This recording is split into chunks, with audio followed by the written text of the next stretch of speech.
그 배경적인 부분들을 이해를 하게 되어지면 지금 읽어본 이 내용이 무슨 내용이라고 하는 것이 아마 감이 좀 잡힐 거예요. 무슨 내용인지 좀 느껴지는 부분이 있으신가요? 어떤 내용이겠다, 이 본문에 있는 말씀은. 근데 이 본문에 있는 말씀, 우리가 성경을 지금 보는 부분은 성경에 기록되어 있는 본문의 내용을 제대로 우리가 알아가기 위하여 지금 살피는 겁니다. 우리가 이제 어떤 한 책을 이렇게 사가지고 또는 그것을 스터디 그룹에서 이렇게 교재로 이렇게 채택을 해가지고 그걸 이제 함께 살피고 연구하는 부분들, 토론하는 부분들은 그 책에서 저자가 기록하여 의도한 내용들이 무엇인가라고 하는 것을 이제 좀 정확하게 찾아내기 위해서 하는 작업들입니다. 그래서 이제 그러한 어떤 스터디 모임 같은 것들이 이제 그러한 많은 어떤 그러한 일들이 합당한 모습들을 보여주게 되어지는데, 사실 우리가 성경을 보는 부분도 마찬가지입니다. 우리가 왜 성경을 보는가 하면은 성경을 기록한 기록의 저자가 있어요. 이제 성경을 기록한 많은 기자들이 있는데 무려 구약이 39권, 신약이 27권, 그걸 총 다 하면은 거의 한 40~50명 정도의 기자가 있다, 이렇게 이야기를 합니다. 근데 그러한 기자들을 하나님께서 쓰셔가지고 이 성경을 기록하게 하신 그러한 의도가 있다라고 하는 거예요. 이게 하나님의 말씀이고 하나님께서 당신이 직접 사람을 통하여서 쓴 책이다. 이게 그래서 우리는 하나님의 말씀 그리고 진리다, 이렇게 이야기를 하거든요. 근데 단순히 그냥 우리가 명제적으로 이건 진리다, 그래 무조건 받아들이고 믿어라, 이렇게 해서 믿어질 수 있는 내용들이 사실은 안 됩니다. 특히 인간이라고 하는 존재는 하나님께서 본래 이성을 주셔가지고 그 이성적으로 용납이 되어지지 않으면 사실은 수용하지 못하는 그런 성질을 가지고 있어요.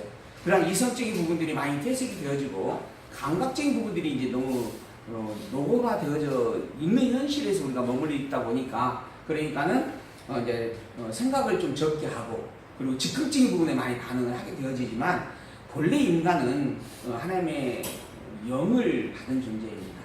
하나님께서 이 피조 만물을 만드시고 그 만물 속에 있는 흙을 통하여서 빚어낸 존재에다가 하나님의 생명의 기운을 넣어주셨다라고 하는 것입니다. 이게 인간입니다. 그래서 인간이라고 하는 존재는 본질적으로 그 이성적 사유를 할 수 있는 그런 능력을 가지고 있는 존재다라고 하는 겁니다. 그걸 이제 인문학에서는 제가 아는 범위로 이해하면 지정의의를 통하여서 진리를 탐구하는 존재다, 이렇게 정의를 하고 있습니다.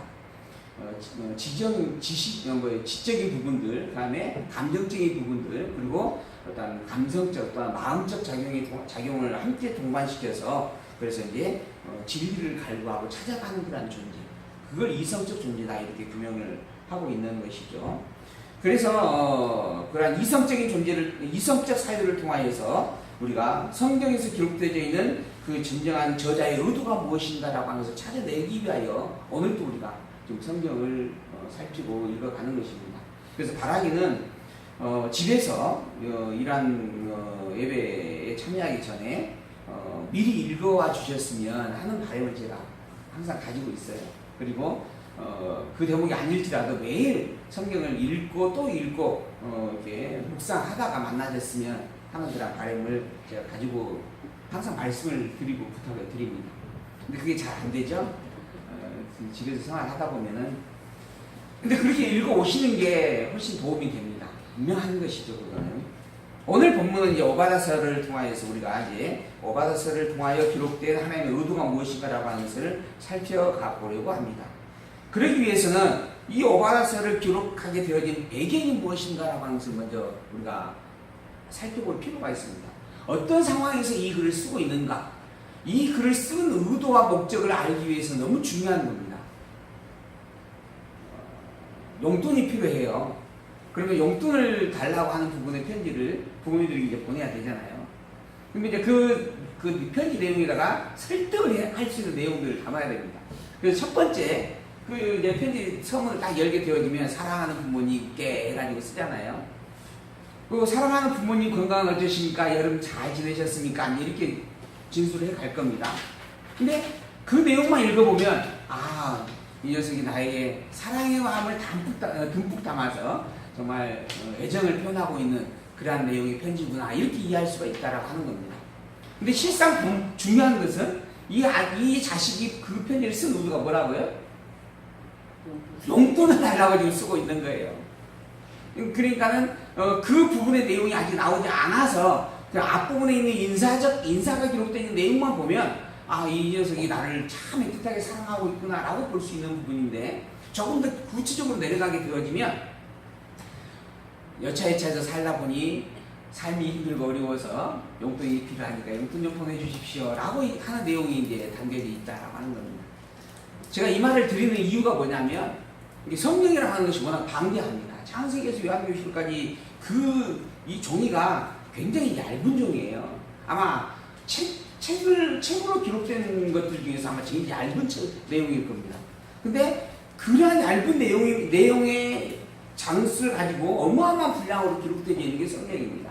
그래서 이걸 다 한 번에 읽고 그 뜻을 파악해야 된다고 하는 것은 사실상 너무 힘들고 어려운 작업입니다. 그러다 보니까는 이제 대부분 내가 할 수 없으니까 다른 사람들이 그걸 대신해서 해줬으면 좋겠다라고 하는 생각을 하고 그게 지금 이제 대부분 가르치는 자들의 몫이다 해가지고 성도님들은 별로 성경을 잘 읽지 않는 경향들이 있습니다. 그리고 목사님들이 이제 그걸 간추려서 요절만 딱 찾아내가지고 그 요절만 이제 묶어서 암송을 하게 하죠. 그러다 보니 그게 자기가 아는 성경의 전부가 되어져 가는 일들이 또 한국교회의 한 모습들입니다. 근데 그게 사실은 참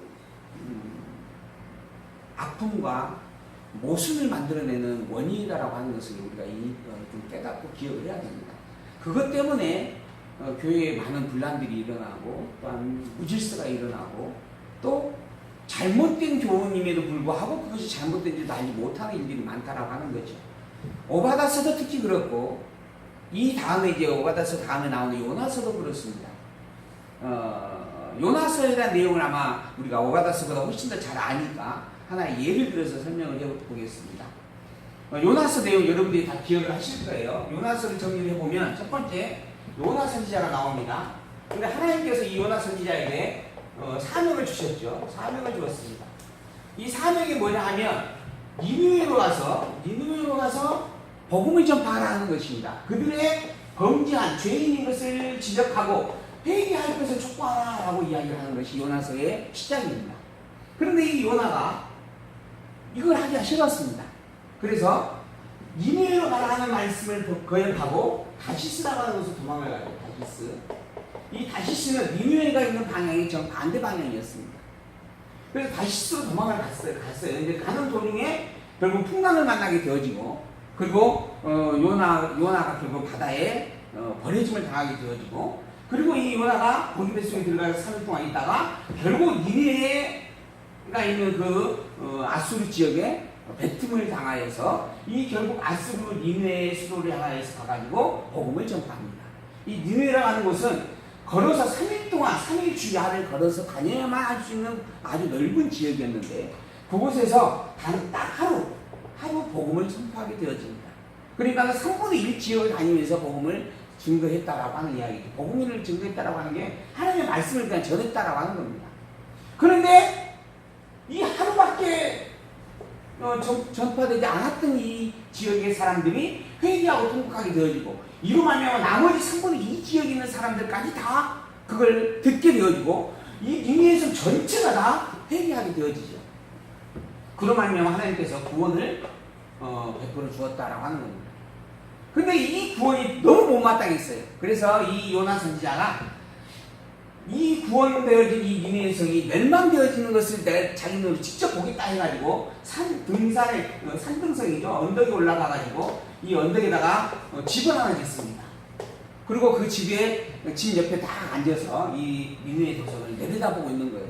이 도성이 반드시 망할 것이다. 또 망해야만 된다. 망하길 바란다. 이런 마음의 애절함이었죠. 그런데 그곳에다가 하나님께서 호박씨를 하나 줍니다.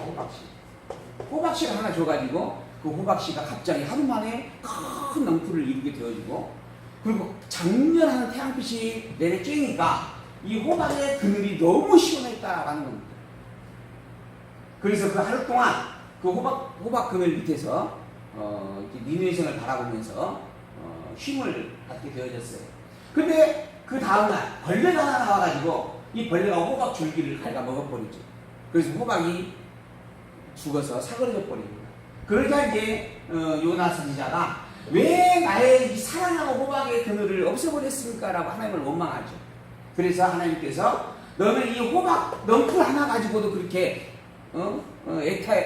애절하게 애태우는데 이 니느웨 성에는 사람만 12만 명이 있었다.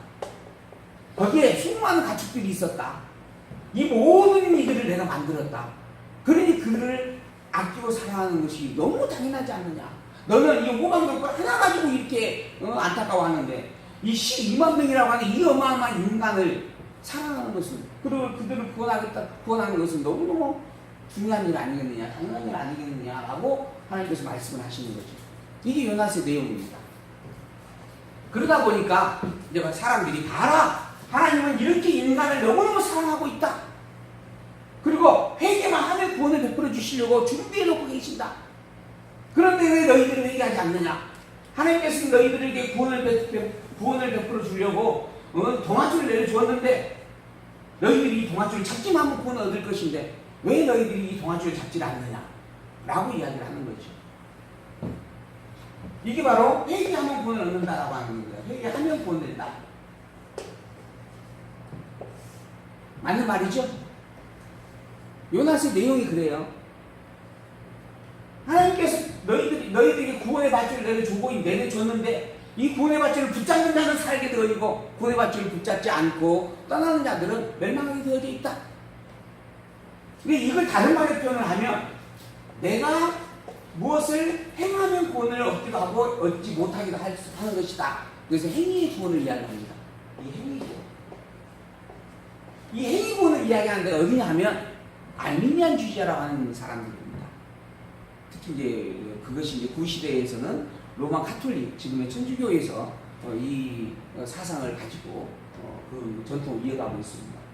그들의 주장은 뭐냐면 하나님께서 이렇게 행위를 보고 구원을 이루신다.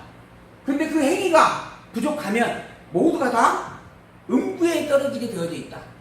그 음부에 떨어져 있는 상황에서 음부에서는 자기가 어떠한 것으로도 선을 더 행할 수가 없으니까 이곳에 남아있는 후손들이 공덕을 쌓아서 전달해주면 그 공덕이 추가가 되어져서 그곳에서 건짐을 얻게 되어진다. 이게 연옥설이에요. 이런 주장들이 나와지는 겁니다. 그리고 인간과 신이 합력되어져서 구원을 이루는 것이다. 하나님께서 구원을 이루고자 해도 인간이 협력하지 않으면 구원은 절대 이루어지지 못하는 것이다.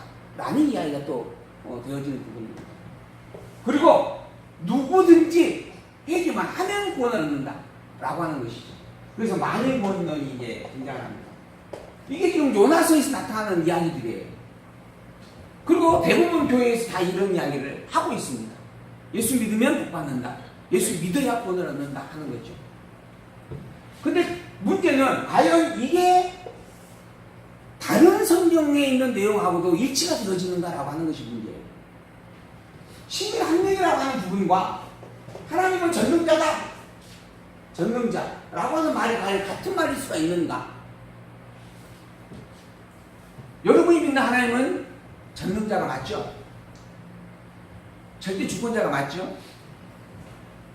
그런데 전능자의 주권자인 하나님이 구원을 주고 싶어도 인간이 받지 않으면 구원을 이루지 못한다. 하나님은 구원을 주는 것이 뜻이에요.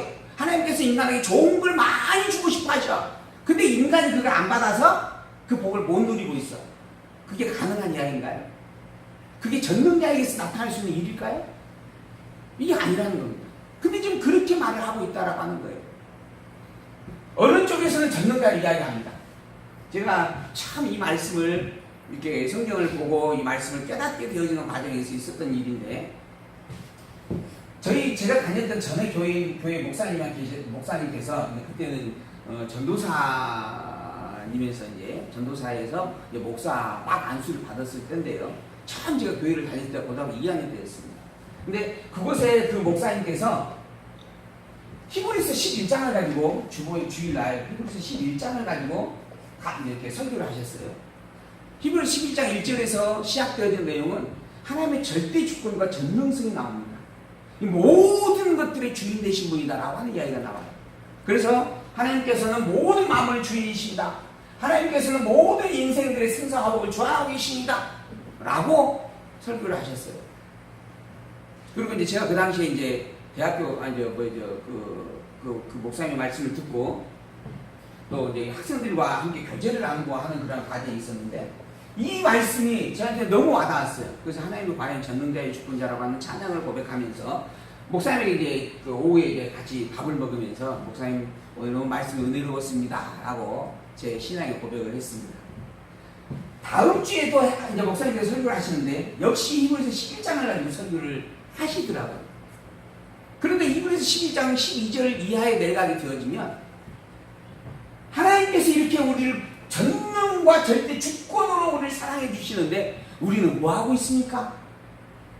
우리가 하나님을 얼마나 우리가 하나님에게 어떻게 살아야 할 것인지 하면서 이제 인간의 어떤 열심을 강조하는 말씀을 설교를 하시더라고요. 근데 그 본문에는 또 그런 내용이 있어요. 문제는 이 앞주의 이 내용과 이 내용이 제 머릿속에서 함께 섞어지더라는 겁니다. 그리고 그게 하나로 연결이 안 됐어요. 하나님은 전능자인데 인간의 생사화복을 주관하시는 분이신데 모든 만물을 처음부터 작정하셨던 분이고 작정한 대로 다 예정하시고 이루시는 분인데 그러면 나의 구원과 나의 멸망도 다 이미 정해져 있고 정한 대로 이루어가는 일인데 근데 그렇다고 한다면 내가 믿고 믿지 않는 것까지도 내가 하나님을 섬기는 일까지도 이미 하나님께 절대 주권을 이루시는 일이어야 되는데 내가 이 일을 할 수도 있고 안 할 수도 있다는 말이 과연 맞는가? 라는 질문이 생겼어요. 이게 문제였습니다. 그래서 제가 그날 두 번째 주일 그날 또 점심을 먹으면서 목사님에게 물었죠. 하나님은 전능자이신데 그 전능자 하나님과 내가 무엇을 할 수 있다라고 하는 것은 어떻게 연결이 됩니까? 내가 무엇을 할 수 있는, 내가 무엇을 할 수 있고 하지 못하는 것, 하지 않는 것, 그것이 하나님의 전능성과는 어떻게 연결이 됩니까? 라고 물었어요. 인간의 생사화복을 이미 다 정해놓으시고 직접 주관하고 있다라고 그러셨는데 그 생사화복이 내 노력으로 바뀌어질 수 있나요? 그럴 때 그 목사님께서 뭘 하셨을까요? 뭐라 했을 것 같아요? 그 목사님께서 이런 방구 다른 이야기는 안 하시고 다 한마디 하셨습니다. 뭐라 했냐면 이 강대상에 올라오는 순간 성령의 감동을 임하여 설교를 하는데 그래서 당신 입을 통하여 하나님께서 직접 말씀을 하고 계시는 건데 어떻게 그렇게 선포되는 말씀에 대해서 말과 말고 평가를 하느냐. 그냥 듣지. 이렇게 말씀하시더라고요. 그러니까 그 전주의 것과 이것이 어떻게 같을 수 있나요? 어떻게 연결시켜야 되나요? 라고 물었는데 전주는 전주대로 하나님께서 하신 말씀이고 이번 주는 이번 주대로 하나님께서 하신 말씀이다 하는 거예요. 그리고 결국은 제가 그 교회를 이제 나오게 되어졌던 부분이 있습니다. 이 말씀을 드리는 것은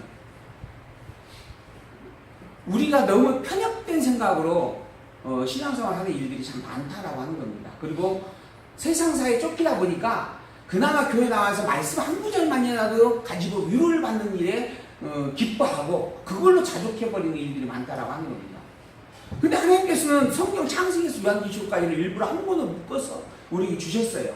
그것은 다시 말하면 너 성경책 읽으려면 창세기에서 요한계시록까지 다 읽어라 이야기예요. 네가 보고 싶은 대로 오늘 어디를 볼까 딱 펼쳐갖고 이렇게 보지 말고 이 본문을 볼지라도 이 본문의 앞부분과 뒷부분에 어떻게 연결되어지는 것까지 살펴서 보라. 이렇게 해서 한 권으로 주셨다라고 하는 거예요. 이번에 엊그제 서울에서 이제 장모님하고 또 우리 사돈 어른 되시는 분까지 함께 오셨어요. 이제 집에서 이제 하루 묵고 가셨는데 그 두 분들이 이제 연로하시니까 드라마를 계속 이제 드라마를 너무 좋아하셔요. 그리고 드라마에 빠져 계시더라고요. 근데 당신들끼리 드라마 이야기를 하는데 내용이 틀려요. 서로 내용이 틀려요. 왜 그런가 하고 제가 옆에 들어보면 중간중간 빼먹는 분이 계시고 처음부터 끝까지 보고 계시는 분이 계시더라고요. 그래서 서로 판단되어지는 내용이 틀린데 그 중에서 분명히 맞는 분이 한 분 계시잖아요. 처음부터 끝까지 계속 보고 계시는 분이 훨씬 정확하다라고 하는 거예요. 그 내용에 대해서. 성경도 마찬가지입니다. 그렇게 달락달락 봐버리면은 성경을 안다 할 수가 없습니다. 이러한 것처럼 이게 성경 내용이 있느냐 없느냐 물으면 이러한 내용이 성경에 있어요. 모든 이들이 요한복음 3장 16절이죠.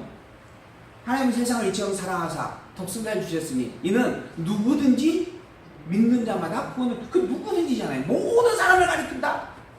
그럼 모든 사람을 가리키는데 우리는 택자와 불택자가 있다는 이야기하잖아요. 그러면 택자의 모든 사람이라고 해야 맞는 것이냐? 아니면 세상 불택자까지 포함된 모든 사람이라고 말을 해야 되는 것이냐? 근데 거기에서 말하는 대부분의 이야기는 누구든지 그러니까 아무 어떤 사람이든지 만나면 복음을 전해야 된다. 이런 의미에서 이야기를 하고 있다는 거예요. 누구든지 구원을 다 얻을 수 있는 존재들이다. 근데 하나님은 처음부터 작정과 예정을 하셨어요. 그 처음이라고 하는 것이 뭐냐면 창세 전의 일입니다. 예정이라고 하는 섭리가. 그리고 난 다음에 우리가 있었어요. 리브가의 뱃속에서 에서와 야곱이 있었습니다.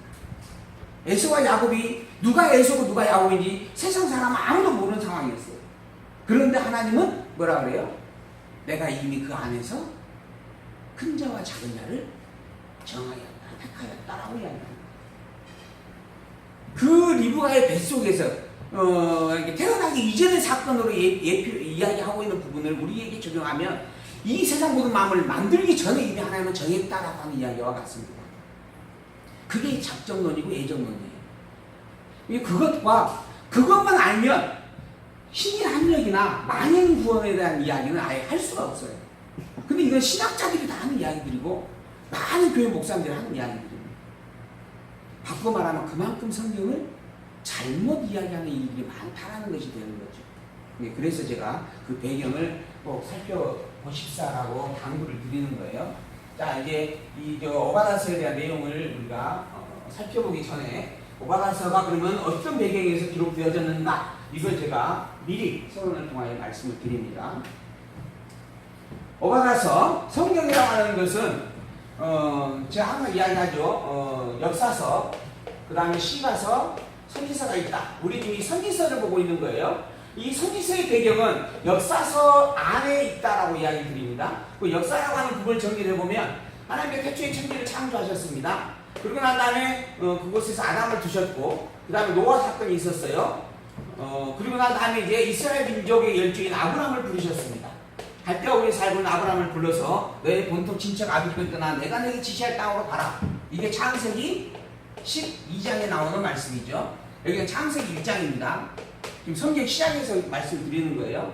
그리고 난 다음에 이 아브라함에게 그 자손을 하늘의 별, 바다의 모래알보다 많게 해주겠다라고 약속을 해주게 되어집니다. 이 아브라함이 준 약속 우리는 세 가지 언약이다 해서 3대 언약 이렇게 이야기합니다. 이 3대 언약, 자손과 땅과 통치에 대한 약속이었다라고 이야기하는 거죠. 이게 국토와 국민과 국군에 대한 약속, 즉 나라를 세운다는 약속이다. 그리고 그 약속대로 하나님께서는 그 아브라함의 아들 이삭으로 말미암아 야곱을 낳게 하고 야곱으로 말미암아 4명의 아내인가요? 4명의 아내죠. 4명의 아내를 얻게 해서 12아들을 낳게 하고 이 12아들로 말미암아 이스라엘의 12지파로 삼겠다라고 또 약속을 해줍니다. 그러고 난 다음에 이 12아들들이 낳은 자들이 애굽으로 내려가서 애굽에서 400년 동안 종사를 하죠. 400년 애굽에서 생활하게 되어집니다. 그리고 난 다음에 이 400년 때가 되어지면 모세가 등장을 하고 모세를 통해서 이스라엘 백성들이 출입을 하게 되어지는데 그때 그 백성들의 수를 헤아려 보니까 장정만 60만 명이었다라고 하는 겁니다. 애굽으로 내려갈 때 이 아브라함의 후손의 식구들이 70명이었습니다. 사도행전에 보게 되어지면 66명으로 기록이 되어야 돼요. 66명과 70명의 차이는 뭐라 그랬어요? 모르시죠? 네? 요셉? 요셉까지 합쳐가지고 66명이에요. 실제로 애굽에 다다른 자가 수가 66명입니다. 근데 나머지 70명이라고 했던 부분은 뭔가라고 하는 것이 있어요. 근데 그거에 대해서 이제 중간에 보게 되어지면 애굽을 향해 내려오는 과정 속에서 70명이 출발했었는데 애굽으로 내려오는 과정 속에서 사람이 죽는 이가 있습니다. 그래서 이제 66명이 도착한 거예요. 근데 이제 우리는 통상적으로 그냥 요거는 이제 세세한 내용이니까 그 본문을 통해 살펴보고 70명이 내려왔어요. 이제 70명이 이동을 했어요. 그런데 그 70명이었던 그 숫자가 결국은 60만 명, 장정만 그것도. 그래서 장정에다가 거기에 안에 된 자들을 포함시키면 2배가 되어지죠. 곱하기 2. 거기에다가 어린애들 있죠. 거기에다가 노인애들 있죠. 이게 구별이 되어지는 거니까. 그렇게 하면은 여기에 120만에 120만. 그러면은 200, 300, 400, 한 400만 명 정도 충분히 될 것이다. 이렇게 추정을 해요. 어마어마한 민족으로 성장을 했다 하는 겁니다. 이 70명은 남녀노소가 다 포함되어 있었어요. 근데 그 숫자가 무려 어마어마한 한 민족을 이루는 숫자가 되어졌다.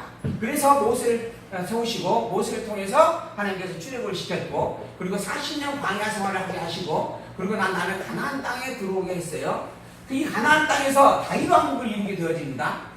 그런데 이 다윗 왕국이 부패하고 범죄하게 되어졌어요. 부패, 범죄 하게 되어졌습니다. 그 대표적인 예가 바로 솔로몬이었어요. 솔로몬이 기록한 성경이 뭐가 있어요? 솔로몬의 기록서. 솔로몬이 뭐뭐 기록했어요? 잠언. 시편에도 솔로몬이 언급이 됩니다. 몇 개 안 나오지만. 그러고 나면 주로 잠언, 전도서, 아가서를 기록을 합니다. 그러니까 시가서가 5개예요. 욥기는 아브라함 시대에 기록되어졌다라고 보통 이야기를 해요. 그 다음에 시편은 거의 대부분이 다윗이 지었습니다. 그리고 난 다음에 나머지 3개의 시편을 시가서를 누가 지었는가? 솔로몬이 지었어요. 근데 그 내용을 보면 어떤 내용이냐면 솔로몬이 가질 수 있는 세상의 모든 것을 다 가져봤어요. 그리고 난 다음에 범죄하죠. 부패하고 범죄에 빠집니다. 그로 말미암아 하나님의 진노를 당하였어요. 그리고 다시 온전한 회복을 이루게 되어집니다. 이게 솔로몬의 삶 속에서 솔로몬이 경험한 일들이었어요. 하나님 사랑으로 말미암아 지혜와 명철을 은혜로 시작을 했어요.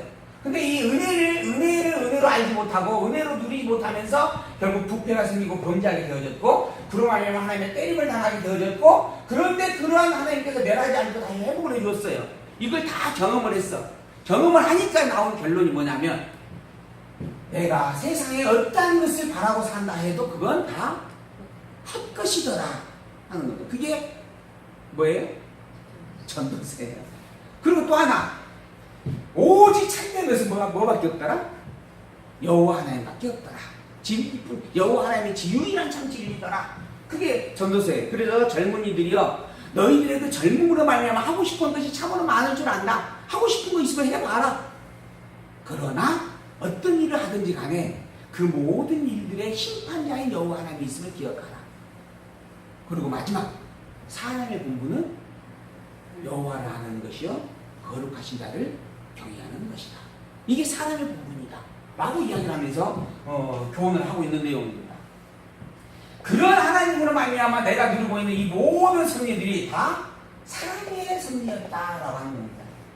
그걸 노래하는 게 아가서예요.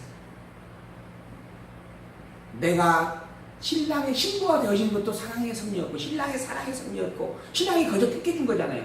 외모적으로 봤을 때는 정말 보잘것없는 여인이었다. 얼굴은 거무잡잡 했었고, 그리고 오빠들을 대신해서 밖에 나가서 포도원을 가꾸고 짐승을 키워야 했던, 그러니 얼마나 산 멋진과 같은 여인이었다라고 하는 거죠. 근데 그런 나였는데 내가 왕의 신부가 되어집니다. 누구 때문에? 아니, 내가 잘나서 그렇죠. 내가 멋있어서 그런 거죠. 아니라는 거예요. 오직 신랑의 사랑으로 말미암아 그렇게 되는 것이다. 그래서 그 신랑의 사랑에 신랑이 자기가 입는 영광의 옷을 나에게 입혀주었다라고 이야기를 하죠. 그렇게 해서 신부가 신랑의 아내가 되어졌습니다. 그런데 그러한 사랑을 나누면서 결혼식을 하고 행하다 보니까 너무 몸이 피곤했어요. 신랑은 그 신부를 더 사랑하기 위해서 밖에 나가서 또한 포도원을 가꾸고 또 양들을 살피고 그러다가 밤늦게 돌아왔는데 이 신부가 잠결에서 일어나지를 못하는 거예요. 그래서 신랑이 열심히 문을 두드렸어요. 맨발로 뛰어나가도 시원치 않은 일인데 너무 몸이 피곤해서 꾸물꾸물 됐다는 겁니다. 그러니까 밖에서 신랑이 두드리다가 지쳐가지고 집에 신부가 없나 보다 하고 신부를 찾아 헤매게 되어집니다. 그때서야 신부가 나와서 열어봤는데 이미 신랑은 신부를 찾아 떠나가고 난 뒤였어요. 결국 신부가 신랑을 또 잊어버렸다라고 하는 겁니다. 무엇 때문에? 자기 몸을 치장하고 온몸에 기름을 다 쳐바르고 그리고 그렇게 표현이 됐어요. 그렇게 했었다는 거예요. 그러나 결국은 그게 오래가지 못하죠. 주변 사람들에게 신랑이 없으니까 주변 사람들 갖고 있는 거 다 뺏어가 버립니다.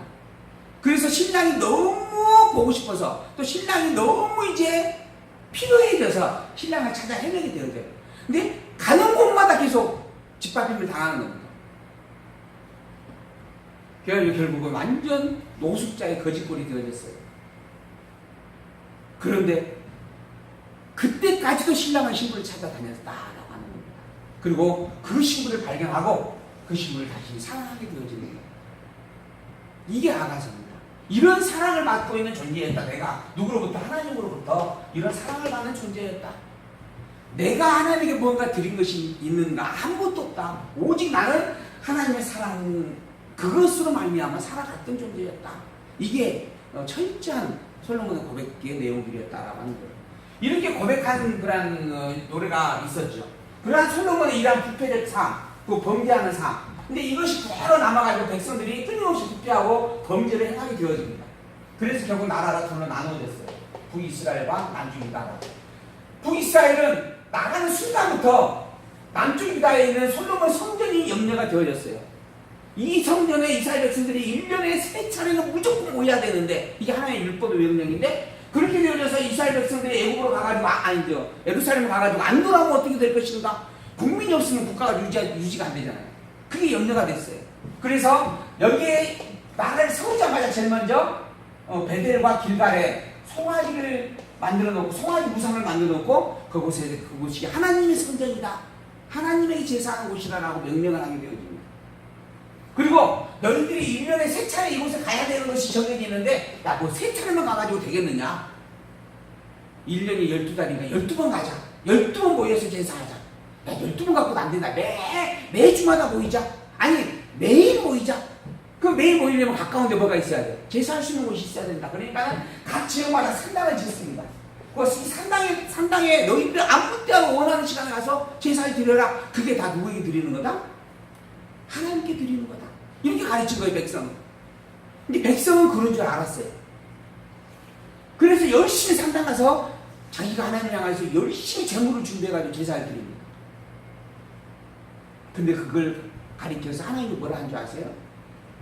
너희들이 지금 뭔 짓거리를 하고 있느냐 하고 물었어요.